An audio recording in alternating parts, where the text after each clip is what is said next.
ನೀವ್ ಯಾಕೆ ಇಂಥವ್ರ ವಿರುದ್ಧ ಕ್ರಮ ಕೈಗೊಳ್ತಿಲ್ಲ ಸರ್? ಇಂಥವ್ರ ಮೇಲೆ ಯಾಕೆ ಪ್ರಕರಣ ದಾಖಲಿಸ್ತಾ ಇಲ್ಲ? ನೋಡಿ ಆ ಪ್ರಕರಣದಾಗ ದುಡ್ಡು ಕೊಡಲ್ಲ. 2012ರಲ್ಲಿ ನಾವೊಂದು ಡಾಕ್ಯುಮೆಂಟ್ ಶೇಖರ್ ಸರ್ ಮಾತ್ರ ಮಾತಾಡಿ, ಧರ್ಮಸ್ಥಳ ಶೇಖರ್ ಸರ್ ಮಾತ್ರ ಮಾತಾಡಿ, ಶೇಖರ್ ಅವ್ರು ಮಾತ್ರ ಮಾತಾಡಿ. ಬೇರೆಯವ್ರ ವಾಯ್ಸ್ ಎಲ್ಲ ಕಟ್, ನಂದು ವಾಯ್ಸ್ ಕಟ್, ಶೇಖರ್ ಅವ್ರ ಮಾತ್ರ ವಾಯ್ಸ್. ಒಂದು ನಿಮಿಷ 452 ಅಸಹಜ ಪ್ರಕರಣಗಳು ನಡೆದಿದೆ ಅಂತ ಒಂದು ನಮಗೆ ಡಾಕ್ಯುಮೆಂಟ್ ಸಿಕ್ಕಿತ್ತು, ಮಾಹಿತಿ ಹಕ್ಕು ಪ್ರಕರಣ ಕಾಯ್ದೆಯಲ್ಲಿ.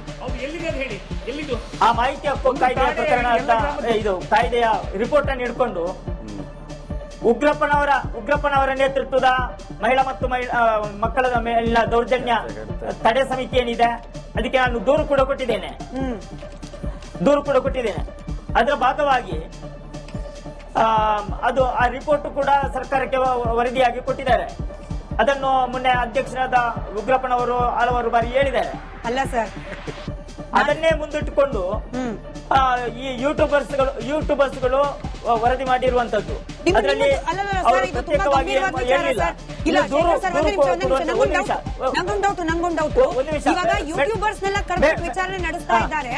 ಅವರೆಲ್ಲ ನಿಮ್ಮ ದೂರನ್ನ ಆಧಾರವಾಗಿಟ್ಕೊಂಡು ಯೂಟ್ಯೂಬ್ ವಿಡಿಯೋ ಮಾಡಿದ್ರು ನಿಮ್ಮನ್ನ ಕರೆದು ಬಿಡ್ತಾರೆ ಸರ್? ಕನ್ಫರ್ಮ್ ನೀವೇ ಕೊಟ್ಟ ದೂರಿನ ಆಧಾರದ ಮೇಲೆ ವಿಡಿಯೋಗಳೆಲ್ಲ ಬಂದಿರೋದಾ? ನೋಡಿ, ನಂದಲ್ಲ. ಒಂದು ನಿಮಿಷ. ಸರ್ಕಾರ ಕೊಟ್ಟಿರುವುದು ಬೆಳ್ತಂಗಡಿ ಪೊಲೀಸ್ ಠಾಣೆ, ಅವತ್ತು ಧರ್ಮಸ್ಥಳ ಪೊಲೀಸ್ ಠಾಣೆ ಇರಲಿಲ್ಲ. ನೋಡಿ ಮೇಡಮ್, ನಾನು ಮೊದಲೇ ಹೇಳ್ತೇನೆ, ಆ ವಸಂತ ಗಿಳಿಯಾರ್ ಮತ್ತು ಚಂದ್ರಶೇಖರ್ ಯಾರಿದ್ದಾರೆ, ಅವರಿಗೆ ಸಪರೇಟ್ ಆಗಿ ಡಿಬೇಟ್ ಇಡಿ. ಮಾತಾಡಕ್ ಬಿಡಿ, ಎಷ್ಟು ಗಂಭೀರವಾಗಿ ವಿಚಾರ ಹೇಳ್ತಿದ್ದಾರೆ, ಮಾತಾಡ್ಲಿಕ್ಕೆ ಬಿಡಿ ಮಾರ್ರೆ. ನೋಡ್ರಿ, ಒಂದು ನಿಮಿಷ. ಎಲ್ರು ಮಾತಾಡುವಾಗ ಚಂದ್ರಶೇಖರ್ ಮತ್ತು ಗಿಳಿಯರಿಗೆ ಏನಾಗುದು? ಅವ್ರಿಗೆ ಸತ್ಯ ಬೇಡವಾ? ನಾವು ಮಾತಾಡಿದ ಇಷ್ಟ ಇಲ್ವಾ? ಅವ್ರಿಗೆ ಮುದ್ದೆ ಹೇಳ್ಬೋದಿತ್ತಲ್ವ ಶೇಖರ್ ಇಲ್ಲಿ ನಮಗೆ ಮಾತಾಡ್ಲಿಕ್ಕೆ ಸ್ವಾತಂತ್ರ್ಯ ಅಲ್ಲ ಮೇಡಮ್. ಒಂದು ನಿಮಿಷ, ನಾವು ಮಾತಾಡೋದು ಇಷ್ಟ ಇಲ್ಲ ಅಂತ ಹೇಳಿದ್ರೆ ನೀವ್ ಯಾಕೆ ಡಿಬೇಟ್ಗೆ ಚಂದ್ರಶೇಖರ್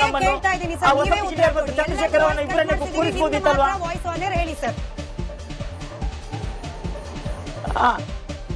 ನೋಡಿ, ನಾವು ಬೆಳ್ತಂಗಡಿ ಪೊಲೀಸ್ ಠಾಣೆಯ ಆಗ ಇದ್ದದ್ದು ಧರ್ಮಸ್ಥಳ ಮತ್ತು ಬೆಳ್ತಂಗಡಿಗೆ ಒಂದೇ ಸ್ಟೇಷನ್ ಇದ್ದದ್ದು. ಆದ್ರಿಂದ ನಾವು ಬೆಳ್ತಂಗಡಿ ಪೊಲೀಸ್ ಠಾಣೆಯಿಂದ ತೆಗೆದ ಮಾಹಿತಿಯ ಪ್ರಕಾರ ನಾವು ದೂರು ಕೊಟ್ಟಿರುವಂತದ್ದು. ಅಲ್ಲಿ 452 ಅಸಹಜ ಸಾವುಗಳಾಗಿದೆ ಅಂತ. ಈಗ ಈ ಬುರುಡೆ ಪ್ರಕರಣ ಬಂದ ನಂತರ ಅವರು ಕೂಡ ಅದನ್ನೇ ಅಲ್ಲಿ ಅಸಹಜ ಸಾವು ನಡೆದಿದೆ ಅಂತ ಅವನು ಯಾರು ಚಿನ್ನಯ್ಯ ಅಂತ ಹೇಳಿದಾನೆ, ಅದನ್ನೇ ಮುಂದಿಟ್ಟುಕೊಂಡು ಯೂಟ್ಯೂಬರ್ಸ್ಗಳು ಒಂದಷ್ಟು ಇದು ಮಾಡಿದ್ದಾರೆ.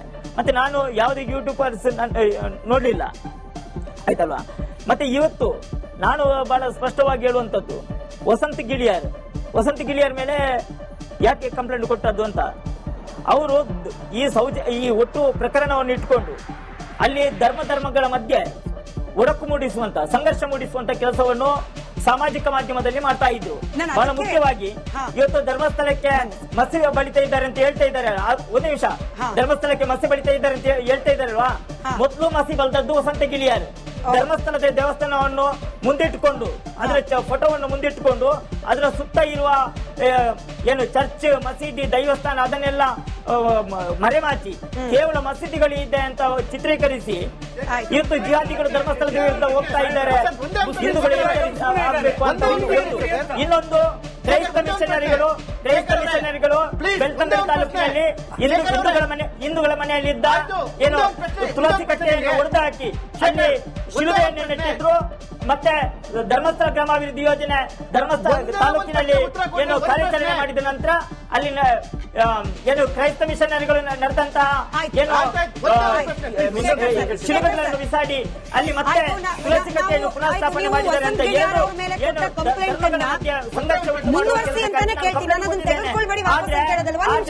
ಅವರು ಅವರಿಗೆ ಧೈರ್ಯ ಇದ್ರೆ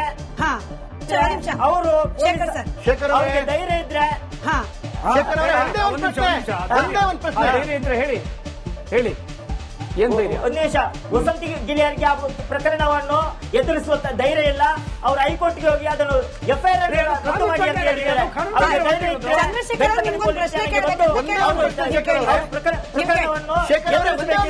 ಕೇಳಿಸ್ಕೊಳ್ಳಿ, ಒಂದೇ ಒಂದು ಪ್ರಶ್ನೆ. ಈಗ ನೀವ್ ಹೇಳಿದ್ರಿ SIT ಇದನ್ನ ಕೇಳಿಸ್ಕೋಬೇಕು. ನೀವೇನ್ ಹೇಳಿದ್ರಿ? ಯೂಟ್ಯೂಬರ್ಸ್ಗೆ ಚಿನ್ನಯ್ಯ ಹೋಗಿ ಹೇಳಿದ್ರು 450 ಸಾವಿರಾರು ಹೆಣ ನಾನು ಊತಿದ್ದೀನಿ ಅಂತ ಹೇಳಿದ್ರು. ಅದಕ್ಕೆ ಅದ್ರ ಮೇಲೆ ಯೂಟ್ಯೂಬರ್ಸ್ ಕೂಡ ವಿಡಿಯೋ ಮಾಡೋದಂತ ಹೌದಲ್ವಾ? ಚಿನ್ನಯ್ಯ ಎಲ್ಲ ಹೇಳಿದ್ರು? ಚಿನ್ನಯ್ಯ ಹೇಳಿದ್ದು ಸ್ಮಿತಾ, ಚಿನ್ನಯ್ಯ ಹೇಳಿದ್ದು 160 ಅಲ್ಲ, ನೋಡಿ, ಕೇಳಿಸ್ಕೊಳ್ಳಿ ಶೇಖರ್, ಕೇಳಿಸ್ಕೊಳ್ಳಿ. ಇಲ್ಲ, ಇವ್ರು ಚಿನ್ನಯ್ಯ ಹೇಳಿದ್ದು 164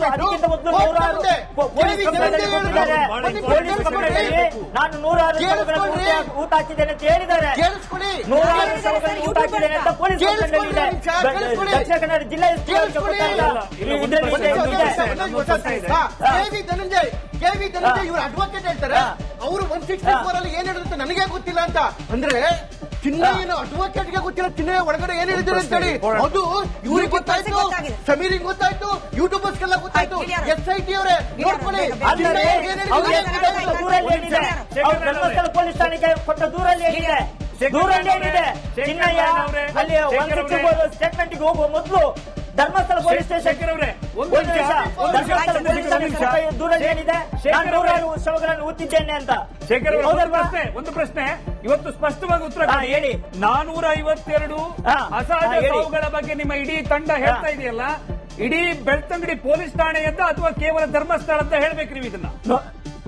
10 ವರ್ಷಗಳದ್ದು, 10 ವರ್ಷಗಳ ಅಸಹಜ ಸಾವುಗಳ ಪ್ರಕರಣ 452 ಇಡೀ ಬೆಳ್ತಂಗಡಿ ಠಾಣೆಯಂತ ಅಥವಾ ಕೇವಲ ಧರ್ಮಸ್ಥಳ ದೇವಸ್ಥಾನ ವ್ಯಾಪ್ತಿ ಅಂತ ಹೇಳ್ಬೇಕು ಇವತ್ತು. ಈಗ ಕ್ಲಿಯರ್ ಮಾಡ್ಬೇಕು. ಧರ್ಮಸ್ಥಳ ಒಂದು ನಿಮಿಷ, ಉಜಿರೆ ಮತ್ತು ಧರ್ಮಸ್ಥಳ ಗ್ರಾಮದ್ದು ಮಾತ್ರ. ಉಜಿರೆ ಮತ್ತು ಧರ್ಮಸ್ಥಳ ಗ್ರಾಮದ್ದು ಅದರಲ್ಲಿ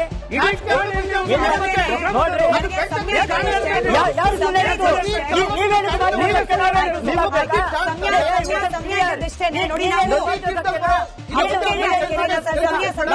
ಅದಕ್ಕೇನೆ ನಾವು ಇಷ್ಟೆಲ್ಲ ಅನುಮಾನಗಳಿದೆ